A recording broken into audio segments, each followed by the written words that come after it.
Olá, tudo bem? Meu nome é Thelma Domingues, eu sou psicóloga e psicopedagoga da Clínica da Ponte. Hoje eu estou aqui para falar para vocês alguns erros do que pensam sobre a psicopedagogia. Vamos lá? Número 1. Existe um tipo só de psicopedagogo ou você pode atuar na psicopedagogia em outros ambientes e instituições?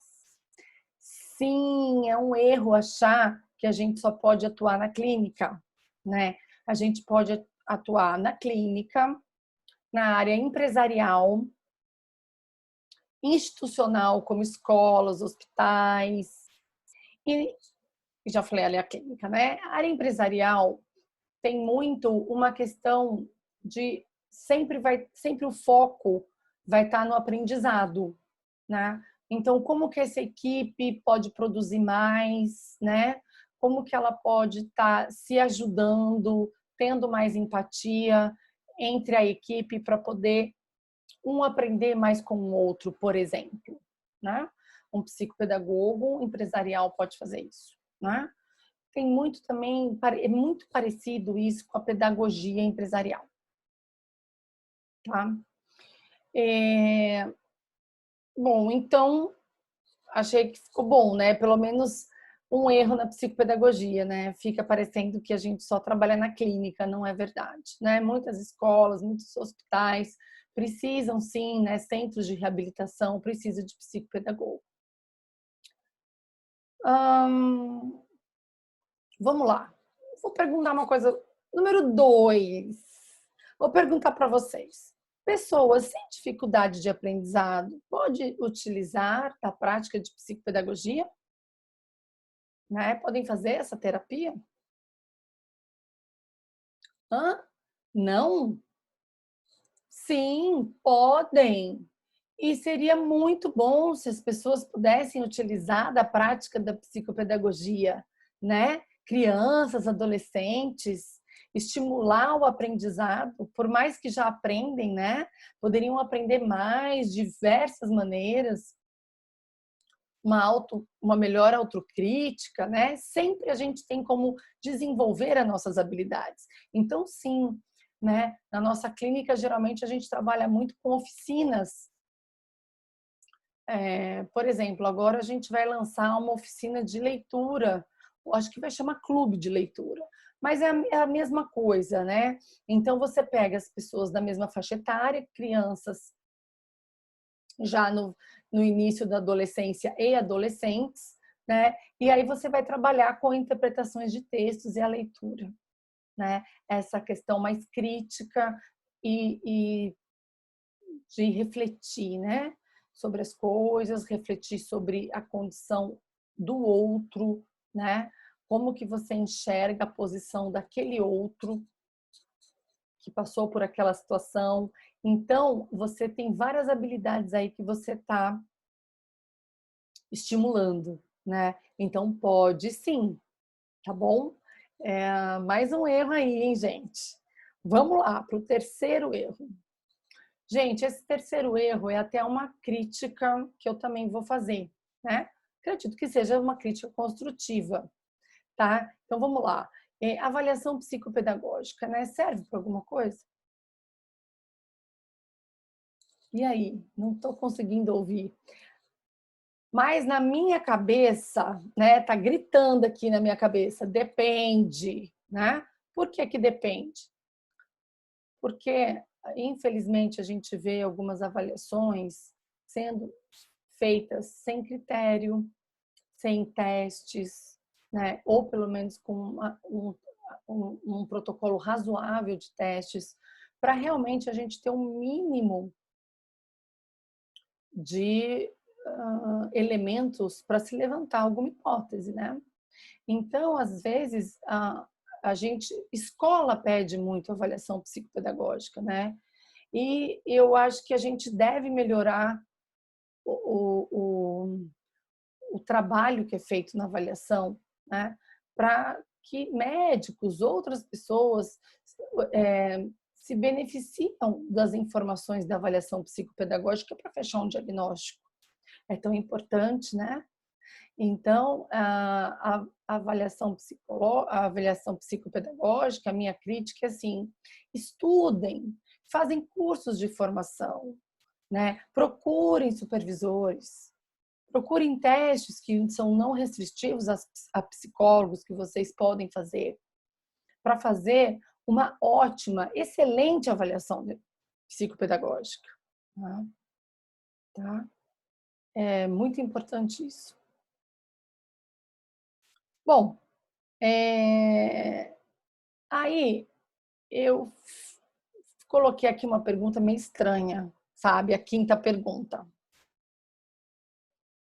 Desculpa, não é a quinta, é a quarta pergunta. Precisamos aprender a aprender? Ué, a gente não nasce sabendo, não nasce aprendendo? Pois é, algumas coisas a gente até nasce sabendo, né? Por alguns reflexos, como mamar, por exemplo, procurar o peito para mamar quando é bebê, até por uma questão de sobrevivência.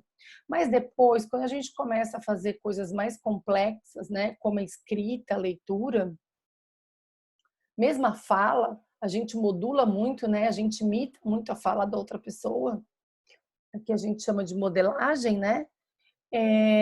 O que acontece? Sim, é preciso aprender a aprender. Porque quanto mais você aprende a aprender, você vai ser mais assertivo, você vai ter mais foco, você vai ter mais, vamos dizer, espaço para aprender coisas novas, porque você não. Mais tempo também, porque você não vai dar uma volta grande ali para aprender, né? Então, às vezes, a gente pega alguns pacientes que eles vão fazer uma conta, em vez de ir pelo lado mais simples, vão pelos lados mais complicado, mais difícil. E aí a gente pode também conferir em outras brincadeiras, em outras coisas, que eles também fazem isso, vão pelo lado mais complicado, gastam mais tempo, gastam mais energia, né? Até do pensamento, se cansam mais rápido e às vezes até desiste. Então, sim, com certeza, é muito bom, todos devem aprender a aprender, né? E quanto mais a gente aprende a aprender, mais a gente reflete e mais a gente se beneficia das nossas decisões. Bom, eu estou sempre fazendo bagunça com o quarto e o quinto, né? Agora é o quinto e último, vamos lá, né? Tá certo, eu levo meu filho no psicopedagogo, na psicopedagoga, e aí resolveu o problema? É isso, é só isso, beleza? Tranquilo? Não, né? A psicopedagoga, ela é uma parte do que precisa ser feito na vida, na estrutura da vida da criança. Vou usar aqui a criança como exemplo, tá? A gente precisa trabalhar em conjunto, a gente tem que ter uma rede de apoio, trabalhar em conjunto com os pais, né? Porque às vezes essa criança precisa mudar uma rotina, precisa mudar a maneira de como ela é vista na família, para ela poder conseguir dar a volta por cima nessa dificuldade, né? Muitas famílias precisam aceitar os filhos que têm, né? Os filhos são aqueles e amá-los, né? Quando a gente fala amar incondicionalmente, amar o filho que a gente tem, não muitas vezes amar o que a gente gostaria que o filho fosse, né? Então, tudo isso é trabalhado em conjunto, né? E junto com a escola, porque se a gente está falando em aprender, existe um aprendizado formal que é muito importante na escola. Então, a gente tem que estar muito ligado, entender o porquê que essa criança não está aprendendo, se é alguma coisa objetiva na escola que precisa ser alterado, se a criança precisa se adaptar a alguma coisa à escola que não está se adaptando.